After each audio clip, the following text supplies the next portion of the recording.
Hi, hello, welcome. Today what we are going to discuss is article number 2. Article 2 என்ன describe பண்ணுதுன்னா admission or establishment of new states அப்படிங்கிறத பற்றி பேசுது. So what is admission, what is establishment அப்படிங்கிறத நம்ம first புரிஞ்சுக்கணும். admission அப்படிங்கிறது அதுக்கு ஒரு எக்ஸாம்பிள் எடுத்துக்கிட்டோம்னா நம்ம சிக்கிம் எடுத்துக்கலாம். சிக்கிம் அப்படிங்கிறது இந்தியாவில் ஒரு பார்ட் கிடையாது. ஆஃப்டர் இண்டிபெண்டன்ஸ் என்ன ஆகுது அப்படின்னா Sikkim want to be a part of India அப்படின்னு அவங்க விரும்புகிறாங்க சிக்கிம் மக்கள். அதனால் ஆர்டிகல் 2A அப்படின்னு ஒரு கான்ஸ்டிடியூஷனல் அமெண்ட்மெண்ட் கொண்டு வந்து சிக்கிமை இந்தியாவில் ஒரு பார்ட்டாக எடுத்துக்கிறாங்க as an associate state. Associate ஸ்டேட்னா அஸ் அ ஃப்ரெண்ட்லி ஸ்டேட் மாதிரி எடுத்துக்கிறாங்க. ஆனால் அதுவும் அந்த மக்களுக்கு சாட்டிஸ்ஃபை ஆகலை.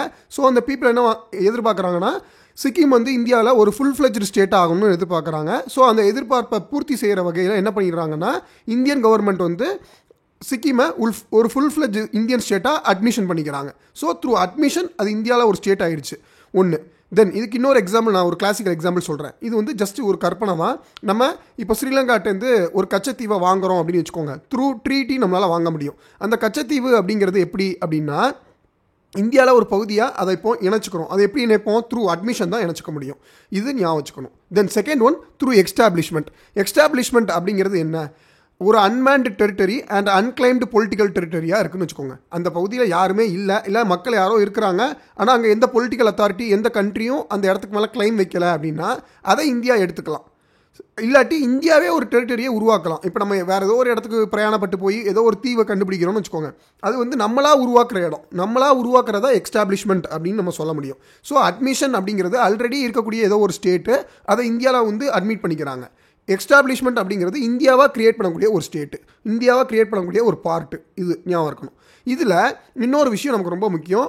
நியூ ஸ்டேட்ஸ் அப்படிங்கிற ஒரு வார்த்தை கொடுத்துருக்காங்க. அப்போது இதில் நோட் அப்படிங்கிற விஷயத்தை கவனிங்க. Article 2 relates to admission or establishment of new state that are not the part of union of India அப்படிங்கிறாங்க. ஸோ இந்தியாவில் ஆல்ரெடி அந்த பார்ட்டில் இருக்கக்கூடாது. இந்தியன் யூனியனில் ஸ்டேட்லேயோ யூனியன் டெரிட்டரியிலையோ அது இருக்கக்கூடாது. இல்லாத ஒரு புது ஸ்டேட்டாக இருக்கணும்.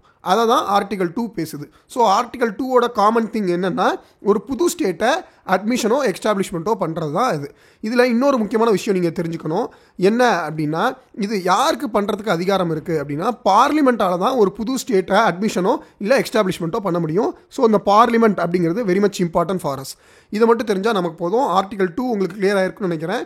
It is completely of new state which is admitted or established by the government of India, that is parliament. அவ்வளோதாங்க. நெக்ஸ்ட் ஆர்டிகல் 3 நெக்ஸ்ட் வீடியோவில் பார்க்கலாம். Thank you so much.